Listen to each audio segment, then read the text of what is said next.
민소매는 입지만 반바지는 입지 않는 당신. 전신 사진이 아니라 상체 사진만 찍지는 않으신가요? 하체 운동만 생각하면 괜히 운동 가기가 싫고 무기력해지진 않나요? 그렇다면 이 운동은 어떨까요?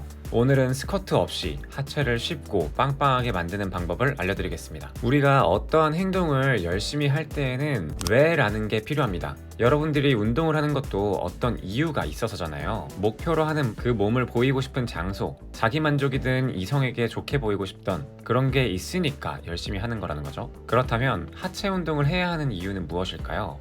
우리 하체에는 전체 근육의 70%가 몰려 있습니다. 즉 여러분들이 그토록 벤치프레스니 커리니 사이드 레터럴 레이즈니 아무리 열심히 하고 꼼꼼하게 근육을 자극해도 스쿼트를 통한 운동만큼 근육량을 늘리는데 효과를 주지는 못한다는 거죠. 특히 단순히 몸의 근육량을 늘리고 단련하기 위해서는 하체 운동만큼 효율적인 것이 없다는 뜻입니다. 이렇게 단련한 하체는 40대 이후에 꾸준하게 감소하는 근육량을 유지할 수 있도록 하는 것은 물론이고 이를 통해서 다양한 건강의 이점을 가져갈 수 있는데요.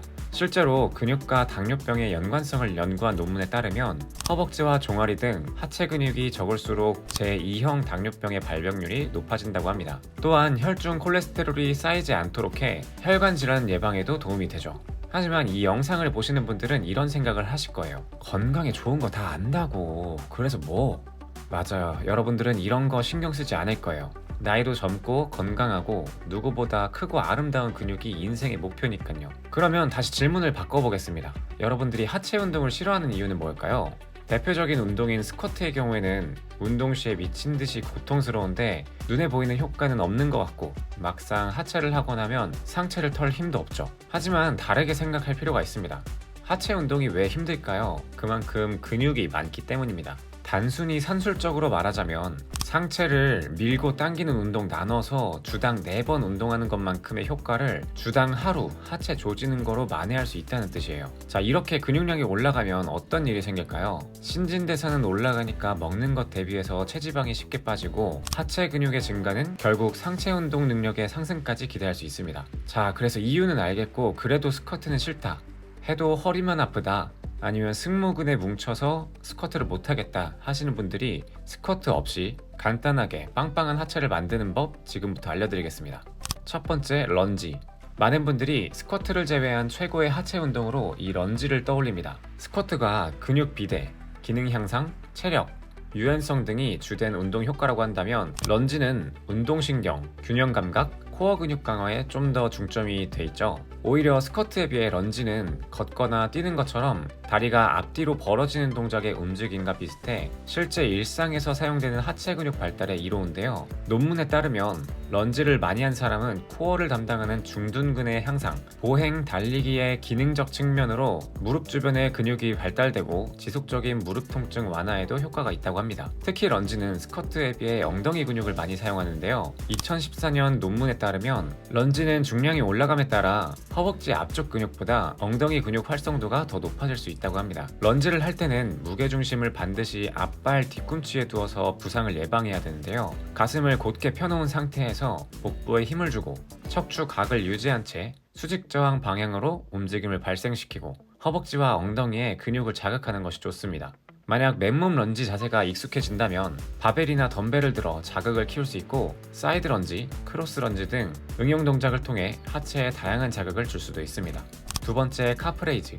하체 운동이라고 하면 대퇴근이나 둔근, 햄스트링 정도를 떠올리지만 종아리 역시 중요한 근육인데요. 가끔 하체 운동을 하면 자연스럽게 종아리에 자극이 갈 것이라며 등한시하는 경향이 있긴 하지만 막상 운동을 해보면 평소에 얼마나 자극이 적었는지 알 수 있는 부위이기도 합니다. 종아리는 흔히 제2의 심장이라고도 불리는데요. 중력의 법칙으로 피가 손이나 다리로 내려가는 건 쉽지만 올라오기가 여간 힘든 게 아닌데요. 만약 장기나 손발에 말초 조직에 피가 오래 머무르면 각종 만성 질환이 발생할 수 있습니다. 이때 심장이 수축력을 통해 피를 잘 돌게 해야 되는데 이것을 돕는 게 바로 종아리죠. 실제 영국 혈관외과학회 논문에서는 종아리 근육 펌프라는 단어를 사용하며 종아리 근육이 제2의 심장으로서의 얼마나 기능을 하는지 설명을 하고 있습니다. 해당 논문에서는 심장 질환자의 무려 55%가 종아리 근육 펌프 기능 장애를 가지고 있으므로 종아리 근육 펌프가 혈액순환을 향상시키는 효과적인 방법이라고 소개하기도 했죠. 이런 종아리의 하기에 좋은 운동이 바로 카프레이즈인데요. 카프레이즈는 발목을 구부릴 수 있게 조정하는 전경골근, 발목을 펼칠 수 있게 조정하는 가자미근,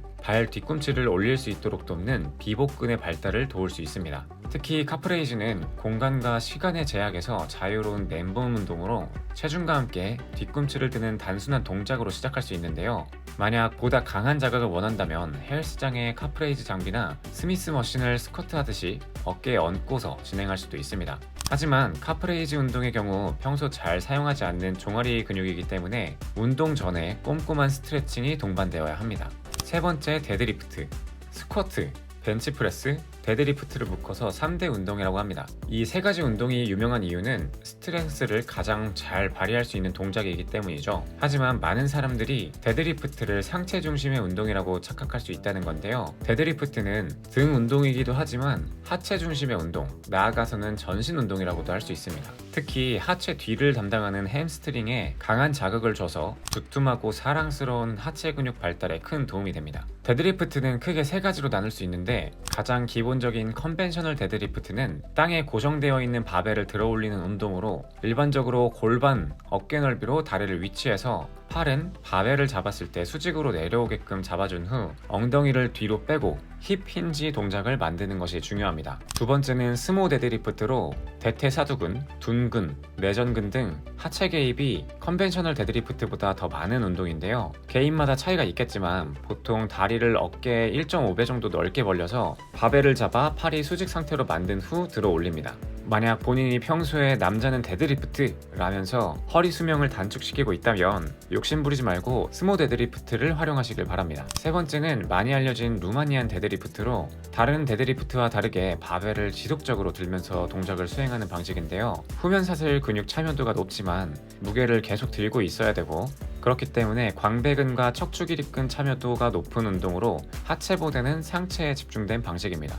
많은 버디빌더들이 광배근을 타겟해서 해당 운동을 즐겨하지만 운동 초보들은 해당 자세를 지향할 필요가 있습니다.